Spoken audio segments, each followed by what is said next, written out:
Y habéis visto que a veces ocurre que se alinean los planetas, ¿verdad? Pues efectivamente, una de las palabras que más has repetido, ¿cuál es? Karen, dila tú desde ahí.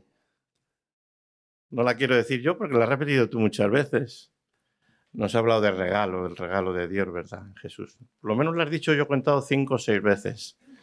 Y de eso también os quiero hablar yo en esta mañana. Es un regalo que tenemos cuando vamos en el camino como peregrinos, pero es un regalo que hacemos porque el camino no lo hacemos solo, ¿verdad? Como está diciendo Lola, estamos tratando en la iglesia el tema de peregrinos, pero ese regalo le hacemos en forma de mensaje.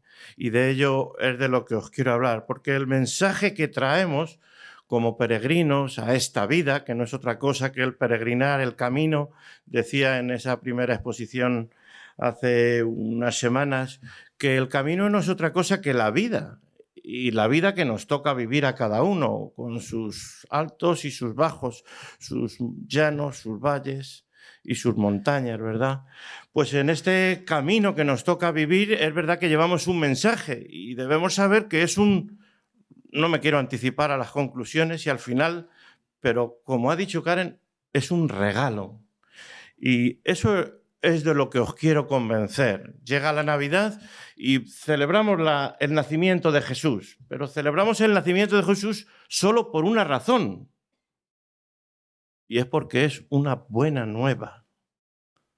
El nacimiento de Jesús es una buena nueva, y esa buena nueva no es otra cosa que un mensaje, y es lo que tú y yo el primero, he querido entender y comprender en esta presentación. Bien, como os decía, vamos a ver si lo enciendo. A veces es que se queda, no, ahí está, ahora ya sí. Tendrá pila, ¿verdad, Ismael?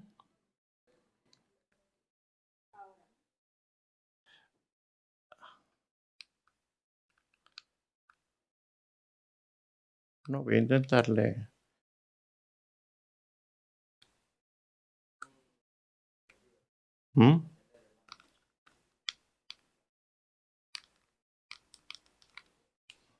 No. Está en on. Perdonar el... No. A ver ahora, ¿la has pasado tú? La ha pasado él.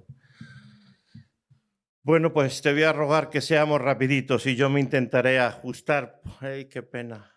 A ver, si lo pudiéramos cambiar la pila. Esperar a ver. ¿Sí? Bueno, os quería esta segunda diapositiva de la que os voy a hablar, más o menos dice esto. El objetivo que me marco en la presentación es entender el valor que tiene el mensaje que debemos de transmitir, porque en el camino nos relacionamos, no es un camino que nos toca vivir solos, es un camino de interrelación y precisamente el objetivo que me marco en esta presentación es poner en valor las cualidades del mensaje de la buena nueva, del mensaje cristiano. Ahí está ya, yo creo que sí.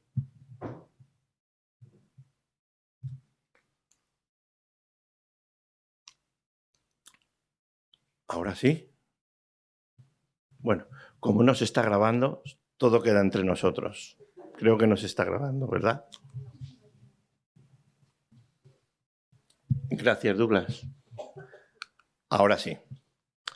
Bueno, como os decía, y vais leyendo a la vez que voy hablando, el camino conlleva el transmitir un mensaje, porque no vamos solos en el camino. Y el objetivo que me marco en esta presentación es esto, poner en valor las claves de la buena nueva del mensaje cristiano. Os decía en la presentación pasada sobre este tema que lo importante es andar al paso de Jesús, porque podemos andar a diferente paso, intentar seguir a Jesús, pero quedarnos alejados de él.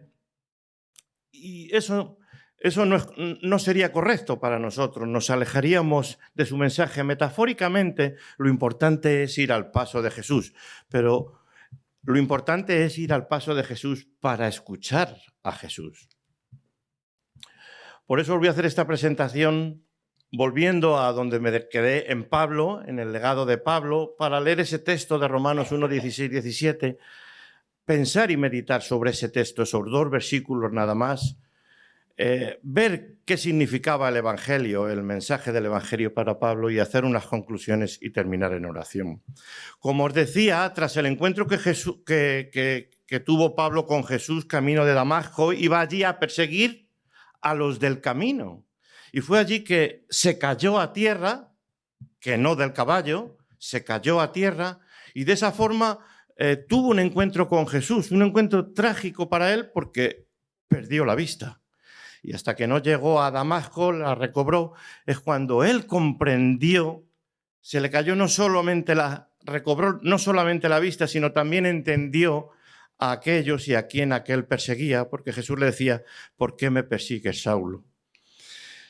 Jesús entonces se convirtió porque vemos en aquel texto de la conversión de Pablo lo que supuso para él. Jesús pasó de ser un delincuente, de ser alguien que torcía y malinterpretaba la ley. Jesús pasó a ser su propuesta de vida. Y también Jesús dice, cuando le dice a Dionisio, se me olvida el nombre de la persona que le mandó a que pusiera las manos sobre Pablo para recobrar la vista.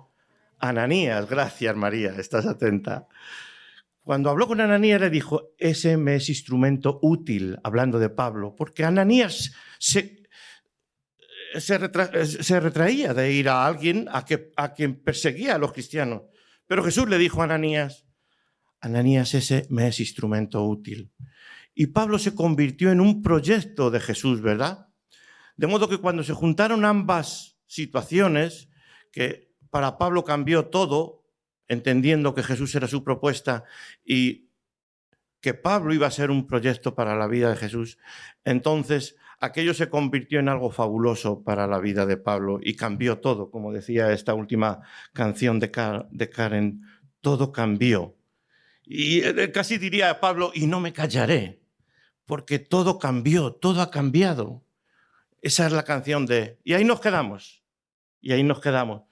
Pero pensando y dando vueltas, digo, yo quiero seguir con la vida de Pablo. ¿Por qué? Porque Jesús dijo, Pablo me será instrumento útil. Y ahí es donde empiezo en esta presentación y os pregunto, para que veamos la importancia del legado de Pablo, si yo os dijese cuál es el libro más vendido, o cuál es el libro más leído, o cuál es el libro más influyente en la historia de la humanidad, vosotros lo podríais mirar ahora mismo en vuestro teléfono. Seguro que veríamos otros muchos libros, de William Shakespeare, de Miguel de Cervantes, de Charles Darwin, de Platón, la Carta Magna y muchos otros más. Y muchos otros más, ¿verdad? Que ahí están. Pero entre todos ellos, el ranking estaría en la Biblia. En la Biblia. La Biblia es el libro más vendido, más leído y por los datos más influyente en la historia de la humanidad. Este ejemplar se vendió por 38.1 millones de dólares en una subasta. 38 millones de euros. Un ejemplar del Antiguo Testamento de la Biblia. Hermanos y hermanas, una barbaridad. Bueno, la Biblia, como sabéis, se divide en 66 libros, en el Antiguo y en el Nuevo.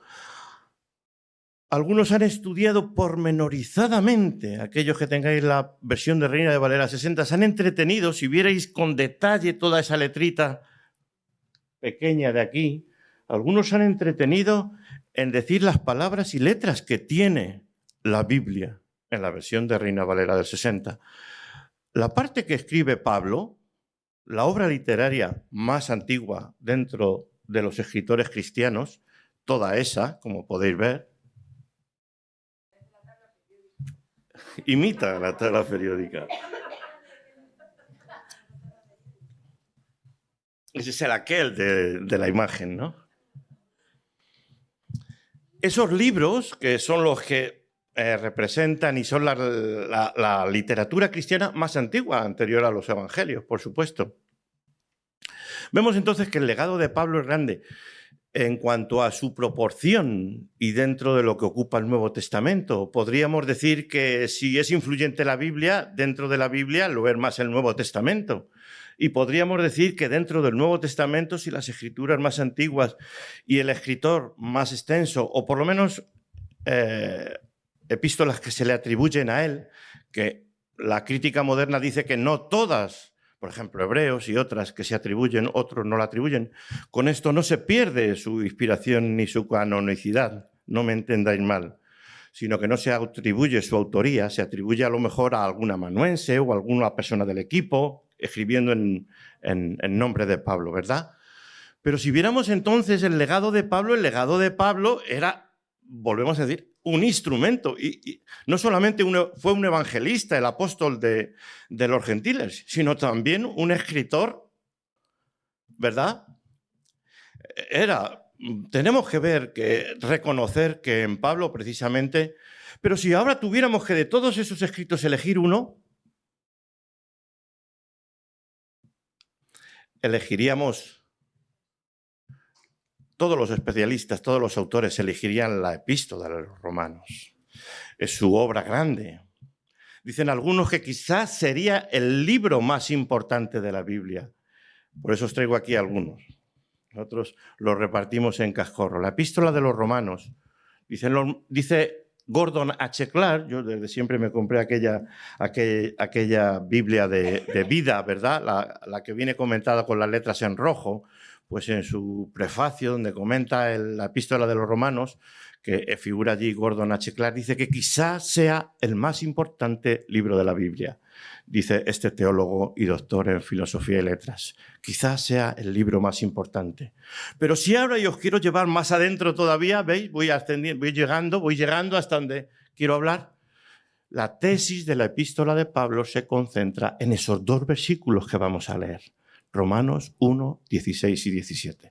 Si tenéis vuestras Biblias, por favor, abridlo por ahí, hermanos y hermanas. Romanos 1, 16 y 17. Allí postula Pablo la tesis de lo que será toda la epístola. Epístola los romanos, a diferencia del resto, una epístola que va dirigida a personas, a iglesias que aún no conoce. El resto de otras epístolas iba dirigida a personas que conocía generalmente. Esta todavía no, él quiere ir también allí a Roma, ¿verdad? Pero no encuentra el modo y manera de llegar. Dice que muchas veces se lo ha impedido de una manera u otra. Dice la tradición que sí, que al final no solamente fue, sino allí murió. Pero bueno, nos ha dejado este legado tan importante que son estos dos versículos, con lo cual podemos entender toda la extensión de lo que sería la carta y resumirla en estos dos maravillosos versículos. Si fuese el libro más importante de la Biblia, Romanos, entonces estos dos versículos serían también los más importantes de la palabra. Dice así la epístola de los Romanos, capítulos 1, versículos 16 y 17. Porque no me avergüenzo del Evangelio, porque es poder de Dios para salvación a todo aquel que cree, al judío primeramente y también al griego, porque en el Evangelio la justicia de Dios se revela por fe y para fe, como está escrito, mas el justo por la fe vivirá.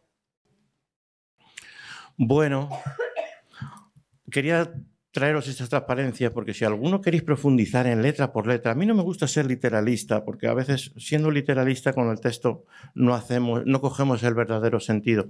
Pero hay una herramienta que se llama Logos Cal Logos, que hay la figura... ¿No está aquí? Sí, ahí está.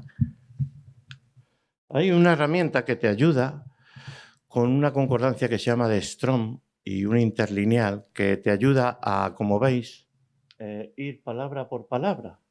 Como digo, a veces si tú coges la literalidad de la palabra, no coges el sentido. Pero a veces sí que ayuda. Y en estos dos versículos hay algunas palabras que sí que ayuda a coger la literalidad de cada palabra. Bien, ahí dejo esa herramienta. Me voy a fijar en varias frases. La primera de ellas es en esta. Porque no me avergüenzo del Evangelio, porque es poder de Dios para salvación. Pensemos solamente 5 segundos en ella. Porque no me avergüenzo del Evangelio, está siempre hablando del Evangelio, porque es poder de Dios para salvación. Bueno, es poder. El Evangelio es poder. Uy, esto está muy de moda hoy en día. Y por eso he puesto ese asterisco. Sin querer me puse a escuchar una clase de un maestro de filosofía que nos dijo que si nosotros no entendiésemos a Nietzsche, no entenderíamos la filosofía del siglo XX. Él es un filósofo de principios del siglo XX. Y me acuerdo de él, y por eso pongo el asterisco de Nietzsche, porque él desarrolló una teoría en la que luego se basaron muchos políticos y se basa mucho de la literatura también de hoy, del siglo XXI, porque él habló de la voluntad del poder, de la voluntad de poder. Y a eso le añadió también otra teoría, gracias, que era la de el superhombre. ¿Lo habéis oído? ¿Habéis oído que Hitler también basó en estas teorías de Nietzsche su supremacía de la raza aria? Y hay una película muy bella donde se le hace una sátira, una ironía muy bien a esta, en La vida es bella, ¿verdad? Os la recomiendo porque hace una sátira muy buena a la grandeza de la raza aria. Bueno, lo que Nietzsche decía es que quien tiene el poder marca todo, marca la verdad, marca el bien, marca el mal. La verdad está en función del poder. Quien tiene o quien ostenta el poder es quien dicta lo que está bien y lo que está mal, quien dicta la historia. Bueno, hoy en día el hablar de poder en ciertas esferas, tú entras en cualquier librería y los libros de autoayuda, de poder personal, de superación personal, son las secciones más extensas de las librerías. Muchas vienen de aquí.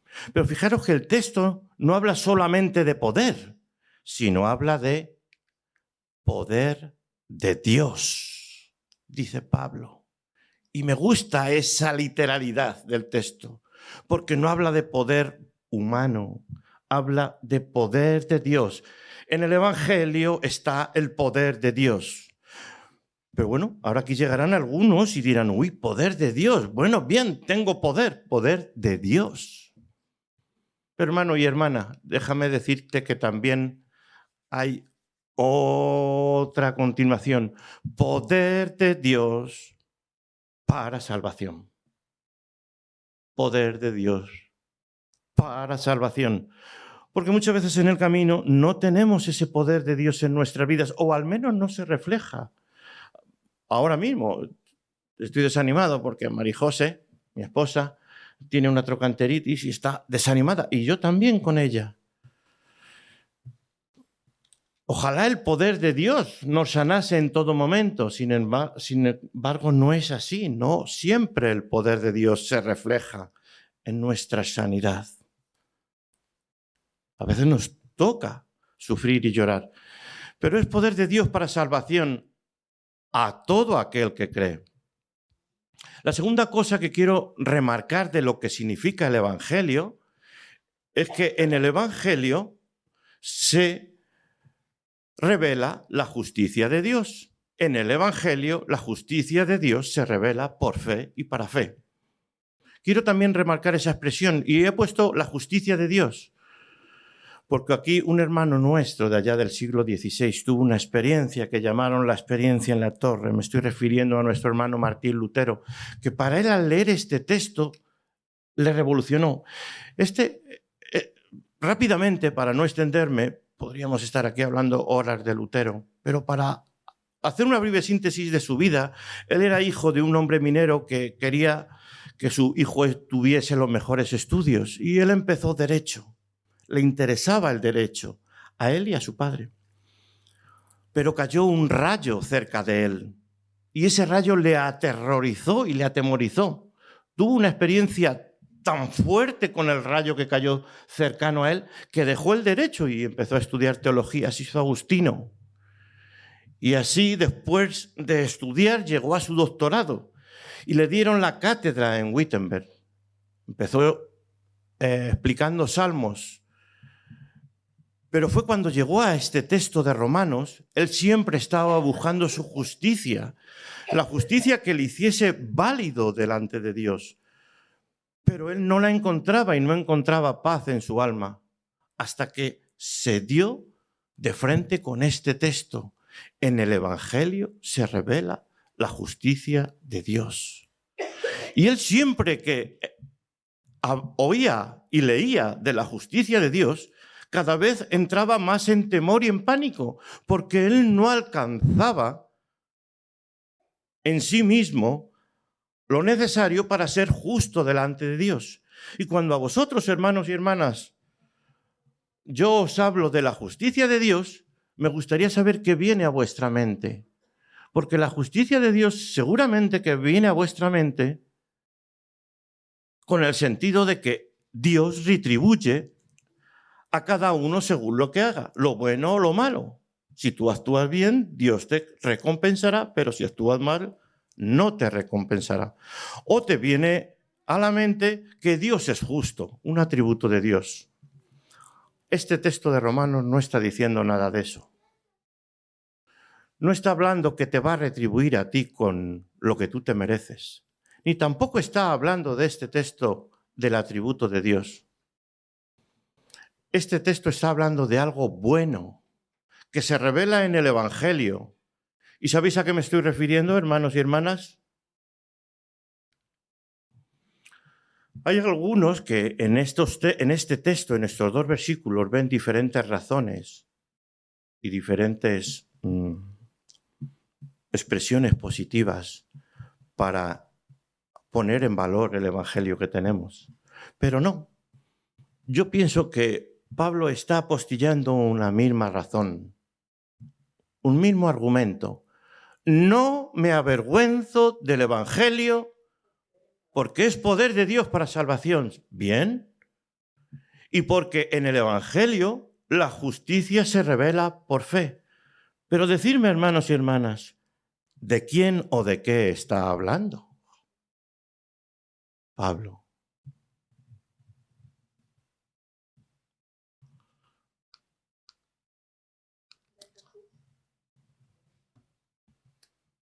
Cuando Lutero entendió esto, cuando Lutero entendió que la justicia de Dios y que el poder de Dios para salvación no eran otra cosa que Jesús, transformó, todo cambió en su vida.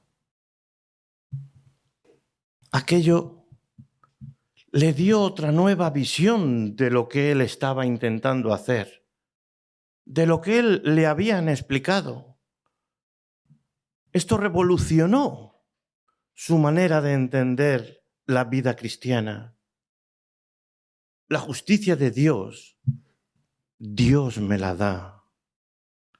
Dios me la provee. El poder de Dios que Dios me da, Dios me lo da. Dios me lo provee.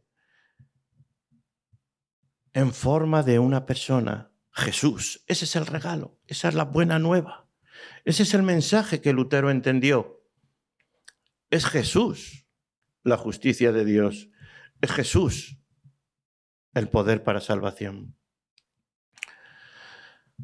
Pablo, en este otro texto, más adelante, después de la tesis, dirá esto para que no os quepa duda de que lo que os estoy diciendo así es. Pero ahora, dirá más adelante, aparte de la ley se ha manifestado la justicia de Dios, testificada por la ley y por los profetas. La justicia de Dios por medio de la fe en Jesucristo para todos los que creen en Él, porque no hay diferencia, por cuanto todos pecaron y están destituidos de la gloria de Dios.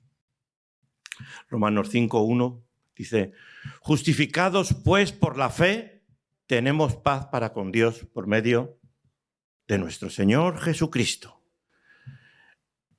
Esta es la justicia que Pablo entendió. Hay que entender ese legado de Pablo, porque al igual que a Lutero, estudiante de Derecho, le costaba mucho hacer los méritos y las obras necesarias para agradar, para hallar el agrado de Dios. También Pablo venía de un sistema religioso muy férreo. Sabemos que él era fariseo de fariseos y era por el cumplimiento de la ley, por lo que él entendía que tenía que agradar a Dios. Pero llegado a ese encuentro se da cuenta de que no es así, de que tanto para el judío como para el gentil no puede ser de otro modo sino por la fe. Vayamos ahora a ese otro concepto, tercer concepto de la fe, que también resalta este versículo, tan condensado: a todo aquel que cree, por fe y para fe, como está escrito en Habacuc 2:4, el justo por la fe vivirá. ¿Qué implica esa justificación por fe? Porque para mí eso, cuando me pongo a pensar en él detenidamente, no es nada más que un misterio. No hallo explicación. ¿Por qué la fe sí me da la justicia que Dios quiere? ¿Por qué es la fe lo que necesito para agradar a Dios y Él me justifica? Yo no lo entiendo, hermanos y hermanas. Sencillamente Dios lo ha previsto así.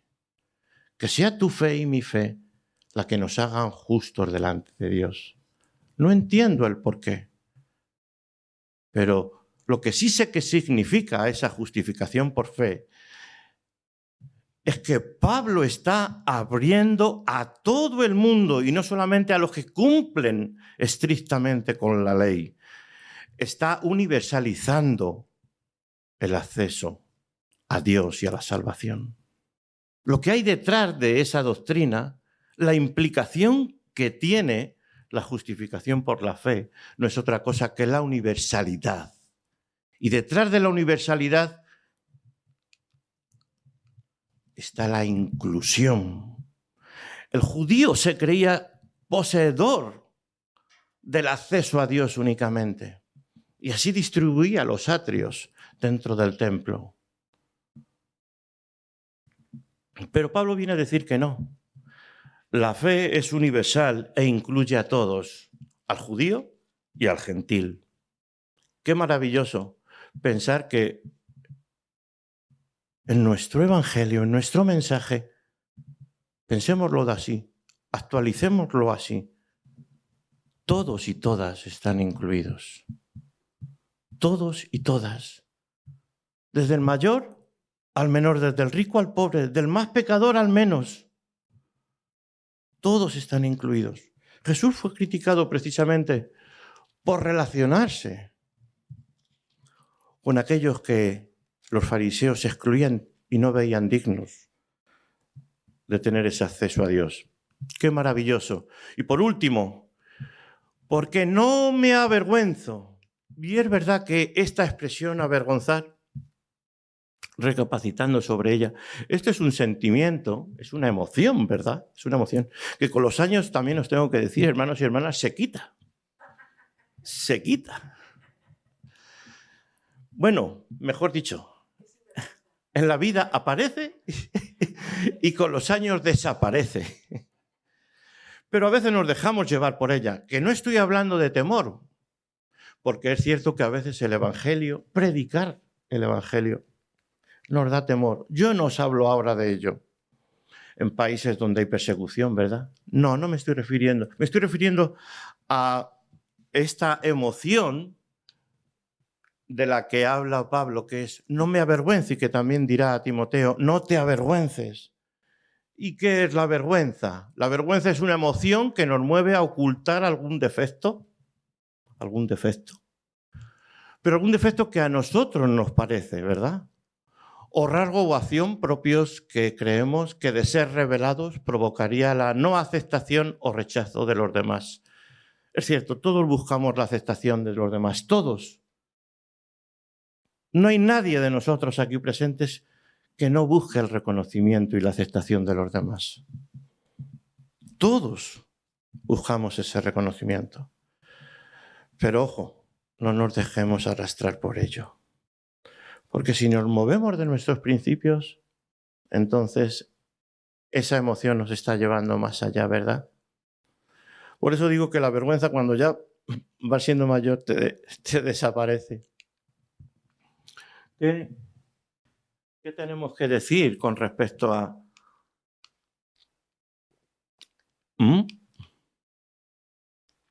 a la evangelización, a la exposición? Es una pregunta que nos tenemos... A mí me gusta hacérmela reiteradamente, esta pregunta. ¿Está fracasando la evangelización de nuestras iglesias? ¿Está fracasando nuestro testimonio, nuestro mensaje? ¿No está llegando donde tiene que llegar? ¿Qué tenemos que cambiar? Aquí a mí me surgen muchas preguntas, porque yo no sé si la nueva evangelización, las redes sociales, la comunicación... Bueno, sabemos que cuando el evangelio se extendió, no fue de este modo que nosotros... Pero ¿no es correcta la evangelización de ahora? ¿Cómo la podemos comparar?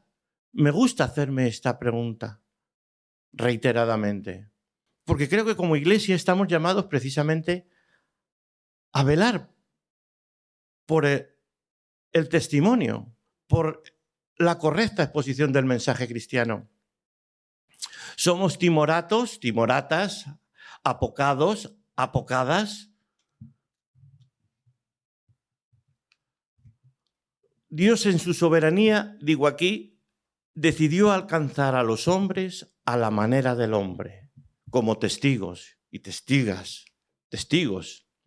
Hagamos un ejercicio de reflexión y actualización. Quiero solamente detenerme 2 minutos porque creo que ya estoy fuera de hora. Me gustaría no pasarme de 30 minutos. En 30 segundos, piensa por qué no te avergüenzas del Evangelio. En 30 segundos, escríbelo. Y en los próximos 30 segundos, a los 3 primeros yo le tengo un regalito aquí preparado. ¿De acuerdo? Repito, en los 30 primeros segundos, algunos han expuesto aquí deberes para casa. No, estos deberes son para aquí. En los 30 primeros segundos piensa, ¿por qué no te avergüenzas del Evangelio? Bueno, escríbelo, hermana María, escríbelo. Bueno, si no tienes, mentalízalo.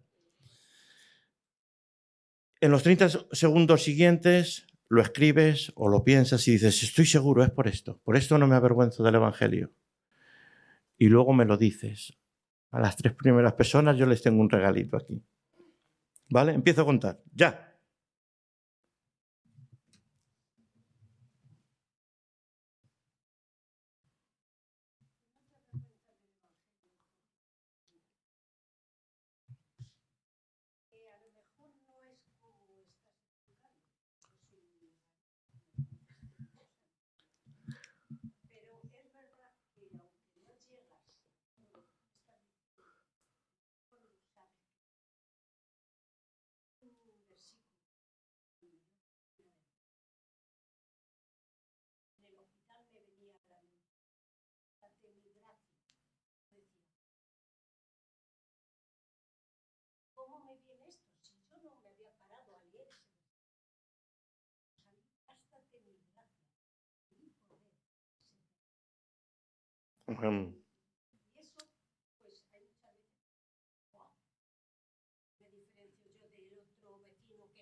Bueno, si has sido capaz de hacer ese acto, la intención de este tiempo es solamente que interioricemos lo que estamos hablando y lo que estamos diciendo. Porque si no se avergüenza Pablo, poco te va a importar a ti. Lo que te va a importar a ti es que te digas a ti mismo ¿por qué tú, por qué yo no me avergüenzo del Evangelio?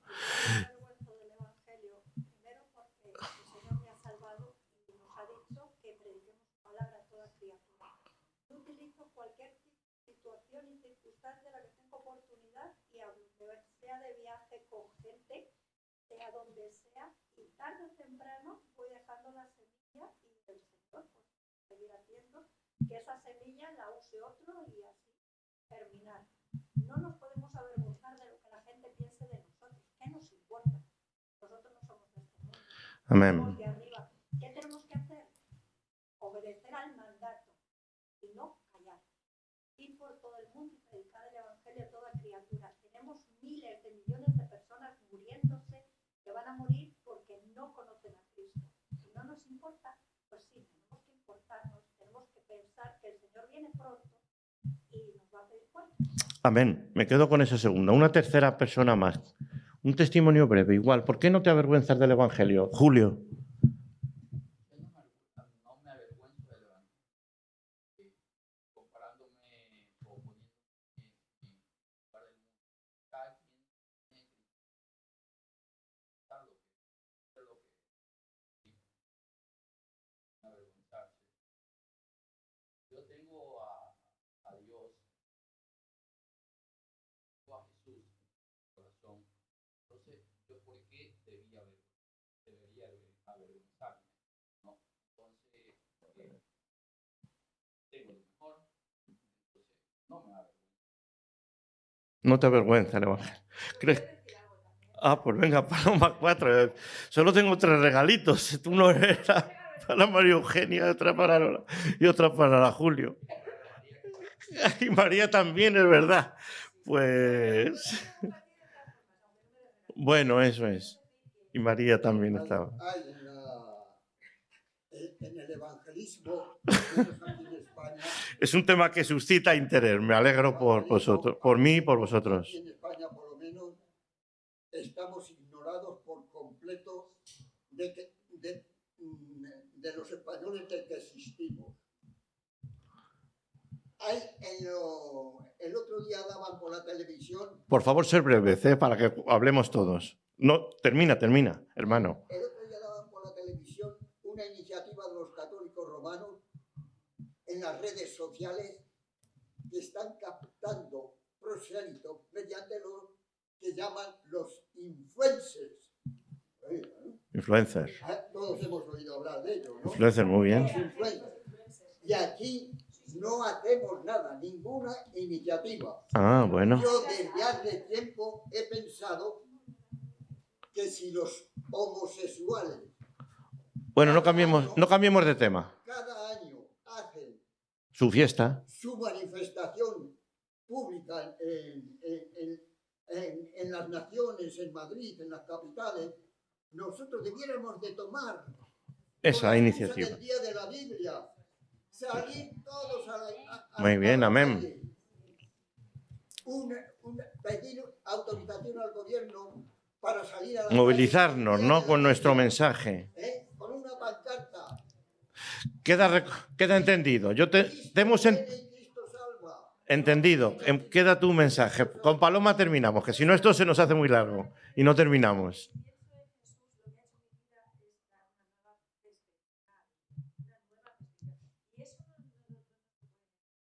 Pero no te avergüences, estás contestando a la pregunta. No me avergüenzo. Entonces te dirían, ¿no me avergüenzo del Evangelio?